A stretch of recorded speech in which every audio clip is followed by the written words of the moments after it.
Coucou tout le monde! Welcome back to Unintentionally Frenchified. A couple of months ago, I brought you inside, behind the scenes, and showed you the apartment that I live in and where I film all of my videos. So if you have not seen that video, please check it out first, because in today's apartment tour, I'm going to answer some of the burning questions you all had after seeing that first video. And I'm also going to give you a behind the scenes look of some storage units and the French cave here in our apartment building. I don't know if you've ever seen a French basement before in a 17th century building, but it is creepy as F, so I can't wait to show you. So if you guys are ready, check out that first video if you haven't seen it. Otherwise, c'est parti. First things first, I'm going to talk to you about the safety of our windows, because it was a burning question for everybody, which I feel is quite kind for Eleanor, because you were all a bit worried about whether or not the windows were very safe because there's no safety bars on them. And actually, you are incorrect. I didn't open up the windows last time, but if I open up the windows, you can see that we do have this beautiful security bar right here. Do not look at my very awful plants. I try to grow things and I am never ever successful. But we do have this security bar, and I think this is very typically Parisian. I'm not sure if it's typically French, but the design of it you see in lots of Parisian apartments from this time period. You can see there's a radiator underneath this window. She likes to try to climb up on the radiator to climb up here. So we do have to be really careful. There's no open windows in our house without supervision. And one thing that's kind of a big culture shock for Americans when they move to France is that we have no screens on our windows, which is really bizarre, because normally in the US we have screens, not only like safety wise, can you not fall out of the window, but then it also keeps the bugs out. And because we have like a garden out here, we have like flies that just fly into the house all the time in summer. But I guess the French just aren't very bothered by flies. Welcome back to the smallest hallway in Paris. I'm sure you have not forgotten this tiny hallway here. We've got the toilets over here. We have the bathroom right here, and we have Eleanor's room right here. A lot of you were very curious, since we only have a washer in our bathroom, how we dry clothes. So I'm gonna show you there's two different ways. First, within the bathroom, we have a little spot. I can come show you right over here. You can actually, it's a clothesline to dry.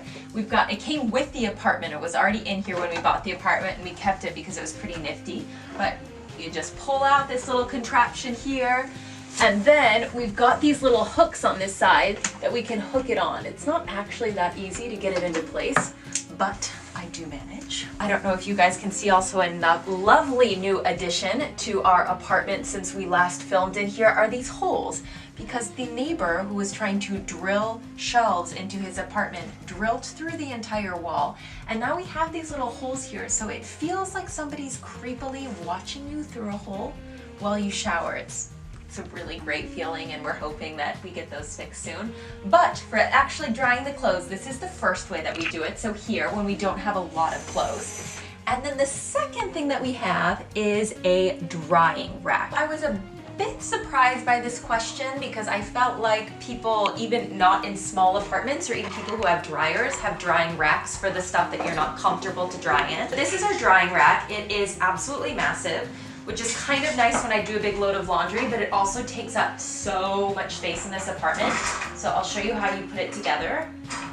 It's a little bit hard. It makes it look like I don't do laundry, but I promise you I do all of the laundry in this house. I'm gonna call Robin out a little bit on that one, because that's not his strength. As you can see, it takes up like the entire space.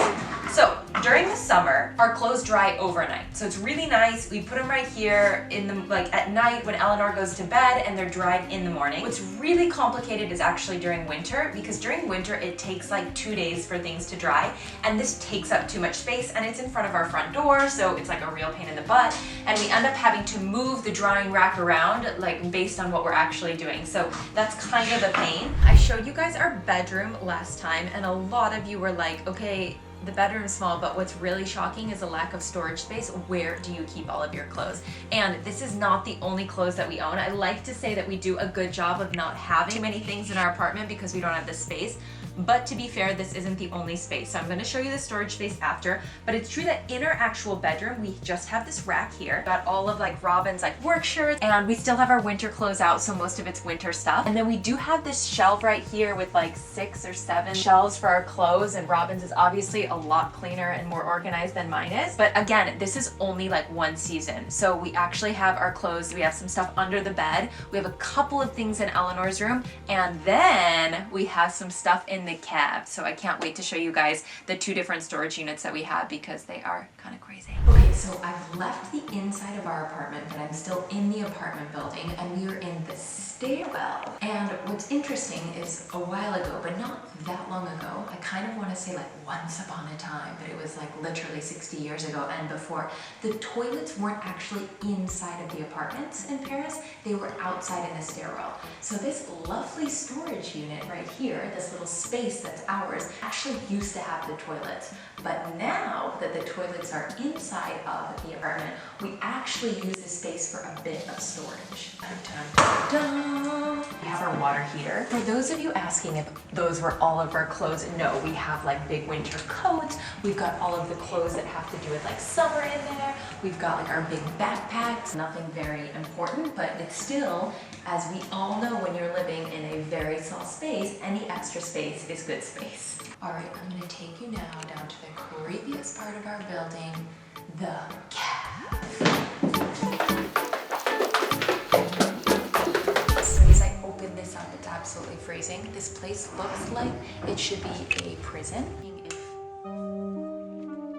Are you ready to go underground with me? Look at this place. Can you imagine when I was a kid, I used to say to my parents in our like fully done basement that I was scared to be down in the basement alone. Can you imagine coming down here by yourself? As you can see down here, it is really, really low. Like, only short people, discrimination. Right here, only short people could really get underneath. And you've got like stone everywhere, and you've kind of got a mixture you can see of like wood doors, and then like really old looking wood doors, and then a bit of brand new ones. And everyone down here, just like us, keeps stuff in storage. So most of the places here, you can see there's like 3 different storage units down there as well. Most of the places have, I would say, about 5 meters squared.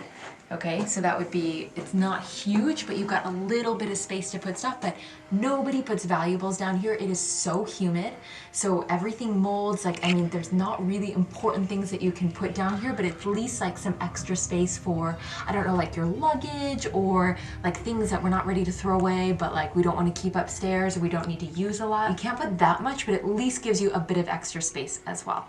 It's just very terrifying to come down here. I never come by myself. Let's go back upstairs. All right, guys, that is a wrap on this second apartment video. I answered some of the big questions. I showed you around a bit more. I showed you the creepiest part of our apartment building. I hope that you guys enjoyed it. Leave all your comments below. I will see you there. Have a great rest of the week, and à la semaine prochaine. Bisous.